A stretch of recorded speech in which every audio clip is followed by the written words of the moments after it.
Guten Tag, mein Frau. Red flags in relationships. I tend to be kind of oblivious to red flags in relationships. There's some different reasons. One is that I tend to be kind of oblivious in relationships. That's definitely one. Another one is that I want them to work. And that has partly to do with my past as well, like before I transitioned. Part of it has to do with like abandonment issues and all of these different kinds of things.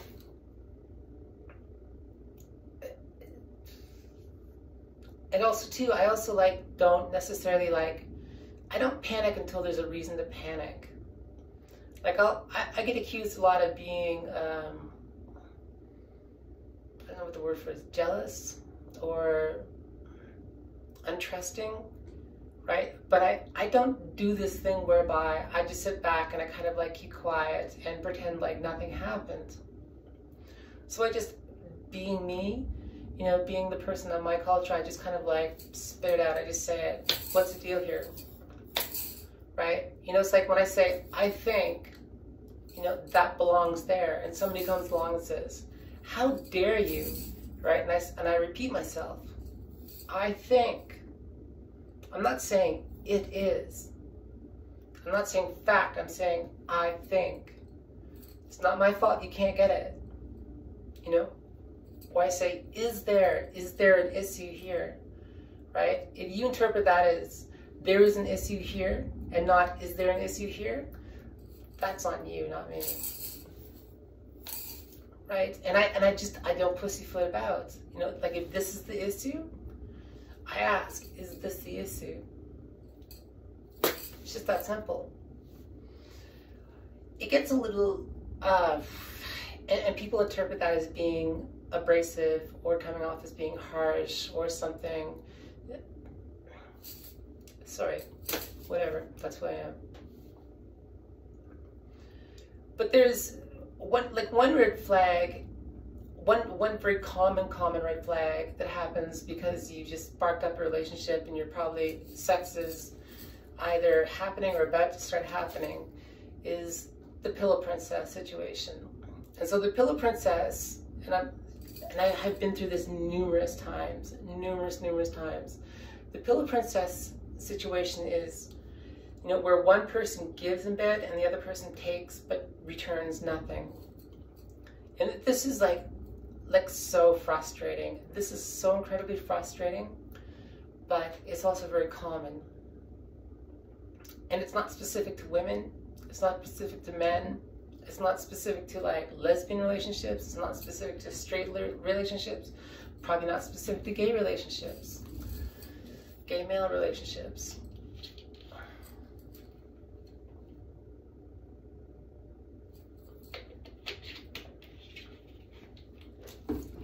So one thing that happens is like when you're in bed, I mean, there can be numerous different reasons. For example, sometimes, frequently, I have a hard time finishing, right? So if somebody else is happy, you know, and the mood is good and cuddling is ensued, you know, then it's like,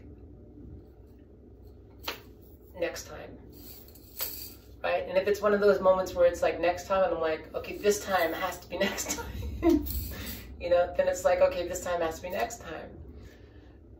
This time has to be that time, kind of thing for me.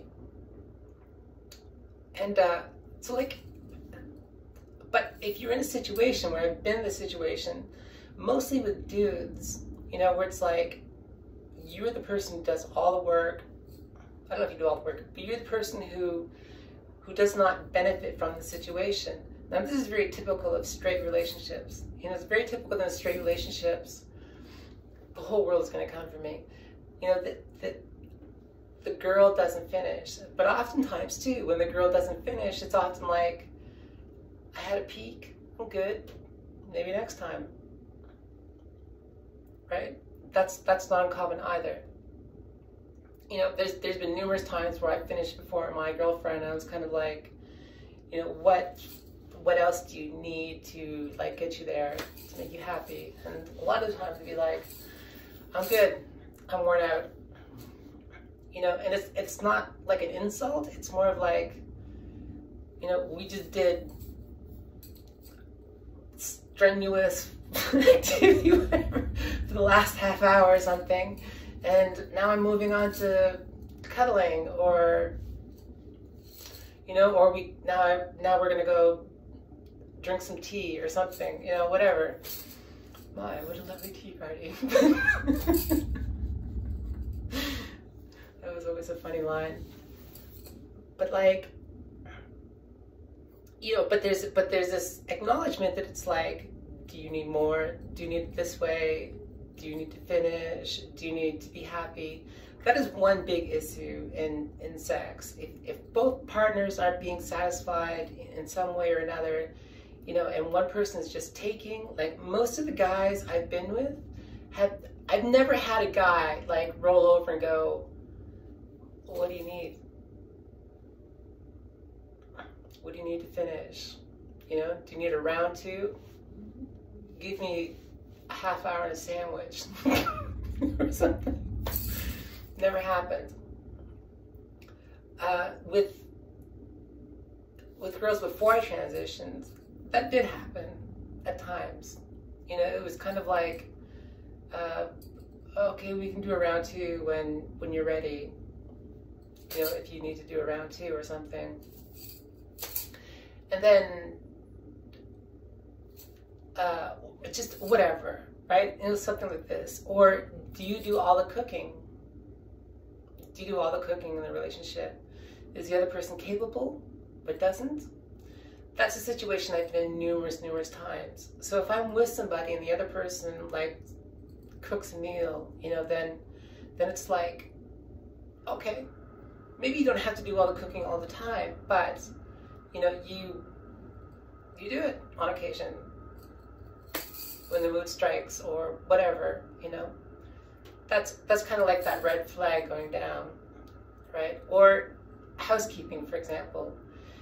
You know, it becomes very evident if a person like moves in with you and they do some housekeeping, like as much as maybe say that they're capable of doing. You know, that's a sign that like maybe this isn't going to be entirely one-sided, right? You know, are they willing to help you out in certain situations? Like if you need a drive somewhere, you know, are they going to help you with that?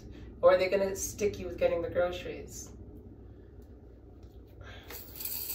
You know, or are they unreasonable? Like one girlfriend I had who thought that I stuck her all the time with getting groceries was angry at me because she was saying I wasn't allowing her to like rent a car to do groceries. And I was like, you can rent a car to do groceries if you want, right? We just gotten out of a car accident, but like you want to rent a car to do groceries, go. That's your choice. And so she blew up at me, and it was just like over and over again. I was trying to rush out the door to get to work, and she was like insisting that I come down and meet her on one of the train platforms to help her carry the food home. And I'm like, I cannot. I have to go to the train platform, but I have to get on a train. And if I don't do it now, I'm going to be late for work. And if I'm late for work, that's bad for both of us. And that was not satisfactory to her. Right? What are you going to do? What are you going to do? Does the person want to perpetuate this idea that there isn't a relationship and this is just sex? That is a huge bloody warning sign. That's the one that you kind of like go, oh Lord, I have been wasting my time. You know, it's like that Lily Allen song. You always get the wet spot in the bed. Like these sort of things that come along, and now granted, you know, these things can come along, they can change, they can shift, they can change, they can shift, right? You can say, we need to fix this, we need to fix that, and they might fix it, and maybe it just goes on better. Maybe it does not. right? But one of the things in my experience that does not change is manipulation. So when somebody comes along and they start like toying with your heartstrings, you know, and they just kind of like, they just know for whatever reason how to play you, because you have sucker written across your forehead, you know, you have to somehow like stand back and look at this and go like, oh, look, I've got sucker written right here. And the thing about manipulation, or the thing about like emotional abuse in a relationship, is that like typically it's not going to end well. I was in one relationship. It wasn't like a real relationship. It was like a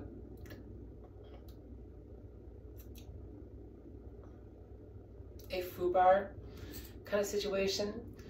And this girl was invading my privacy. And I was like, do you want to go on a date? Do you want to be in a relationship? What do you want to do with this? And there was some dates, and but then it wasn't going anywhere, right? And I was just kind of like when's the next date gonna happen? Next date wasn't going to happen, you know. And then there was like some angry comments and stuff like that, and this was something that was not solidified. So it's like you get into these loosey-goosey situations that other people set up, and you're kind of like, you need to stand back and acknowledge that, you know, even in the throes when you're like attracted to this person, you want it to work with this person, you want, you know, to be happy with this person, that maybe this person is just a manipulative bitch. Been there many times. And then someone like me is kind of like prone to it. So someone like me might find a narcissistic person and then be like, not be able to read the warning signs because of the type of person that I am. And then it is just a recipe for disaster. And two, the type of person that I am is like being like clingy is something that is innate to me because of a physiological issue. You know, I'm just like that, and I was programmed to be like that. And it's hard to like undo that programming over time. It kind of becomes only more and more ingrained. A lot of time in relationships, like when you look at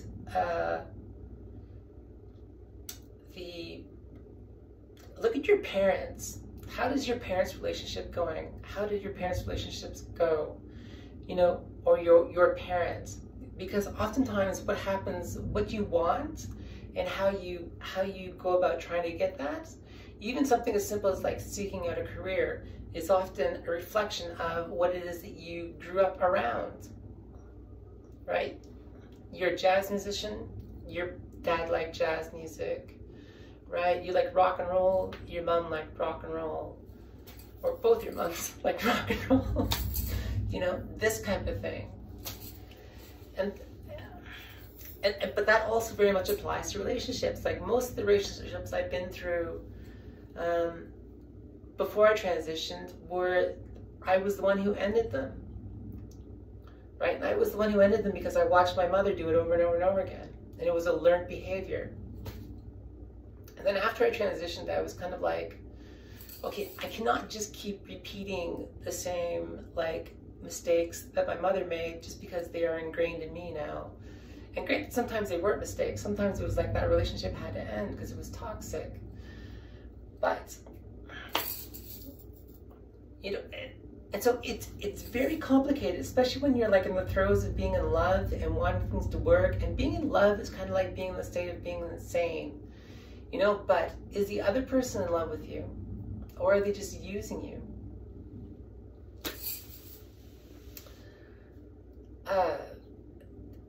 Now it gets harder when you are attracted to the other person for different reasons,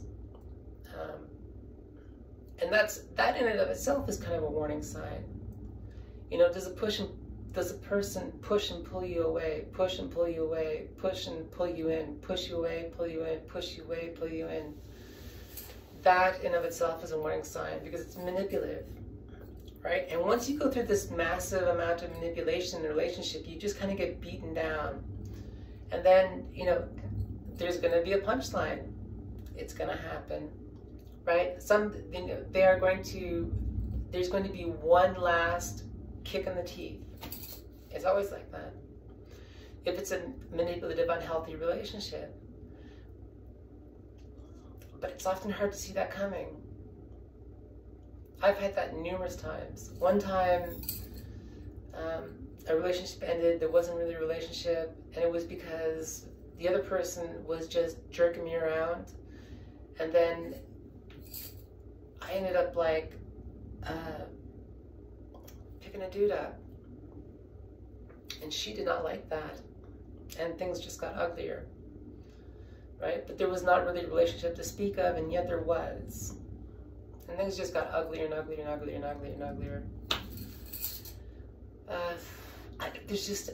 There's all different kinds of things like this. You know, it is hard to like go back and like recount them all and recant them. But one warning sign was arguments after sex. You know, like you're not really supposed to argue after sex. After sex, you're supposed to be happy. Right? And I ended that one fast because I was like, every time after sex we argue.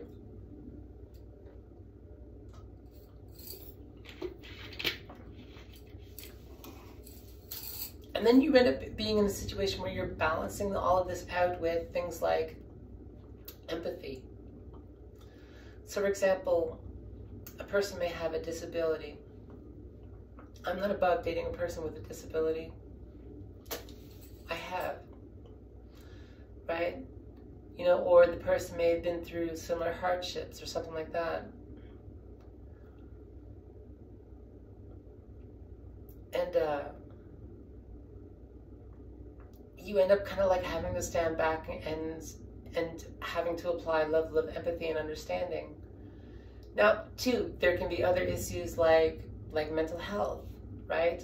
Like, how do you keep yourself from getting kicked around like a football when you're in a situation where you're forced to be empathetic, right? And knowing at the same time too that you're being manipulated and wondering why. Like for example, with quadriplegics and sometimes paraplegics and stuff like that, largely quadriplegics, you know, they can't move, you know, so they will have something on the table and they will ring, right? And you come by and you're like, and I want my water glass 0.5 degrees to the left, and you're kind of like, you know, I just got back from a code and you want me to do this, right? It is the level of them exerting control over their surroundings. And so people who sometimes have mental illness or trauma and whatnot will attempt to exert a level of control around the surroundings because they have no control over the emotional turmoil, they have no control over what's going on in their life, you know, and all of these type of things. And it becomes really hard to find this like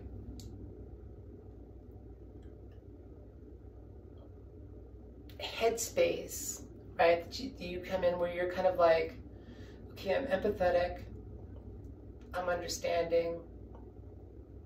How do I not get trampled? That's the hard one. How do I not get trampled? Like how do I come into a situation with a person who is like disabled, right? And not like crush their feelings in some way. That is a very hard situation to navigate through. Very hard situation to navigate through. But I think ultimately in the end, you know, if you think you're doing the right thing, then you are. And so even regardless of like all the red flags that pop up, right? And you can tally them up on both hands or something, right? And you're kind of like I think this is the right thing to do. I think this is the right thing to do. I think this is the right thing to do. And that's kind of like how you play it. You know, and as long as you're doing what you think you're doing that is right, even if it's wrong, you know, then you're doing the right thing. You know, if you are oblivious to the fact that this might not be the right thing to do, this is the wrong thing to do, in fact, turns out, you know, but you were attempting to do the right thing, then you did the right thing. And so you can absolve yourself of that, right? You attempted to do the right thing, didn't work out, your hands are clean.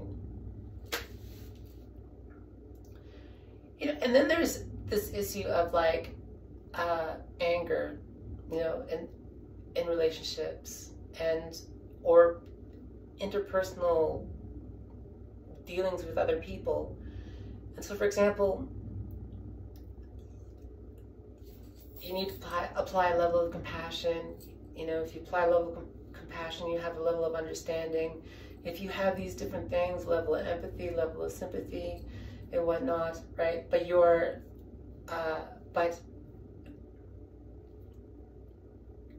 yet everything that you're doing doesn't work, right? And the other person is being just a complete bitch in the situation, you know, deliberately so, right? And you understand why they are like this. Like, you understand what they've been through, the conditions they're subject through, and whatnot, and they don't get it. How do you properly navigate that, right? Because if you just sit and you're quiet, that's not necessarily going to fix the situation. That's not necessarily going to change anything, right? If you blow a piston and like go nuts and like explode, that's not necessarily going to change anything either. That might make it worse. So what is it that you do in that situation? I think sometimes, you know, when it is the other person's learning curve and not yours, and you have to be cognizant of whose learning curve it is, because in a lot of cases, it's both of your learning curves, right? You just have to figure out how to navigate that. So do you just sit back and be quiet? Just sit back and be quiet. Don't say anything. Sometimes that's the right thing to do, right? Sometimes that active passivity is infuriating. I've been in that situation before where I've had a girlfriend who was like yelling at me and yelling at me and yelling at me, and I'm just like, I'm just gonna drop out of this argument. I'm not gonna argue back, right? And they grow angrier because they're not getting the response that they want.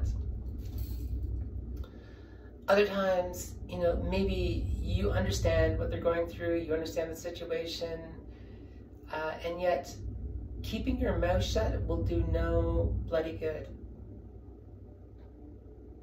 It'll do no good. You know, and so what do?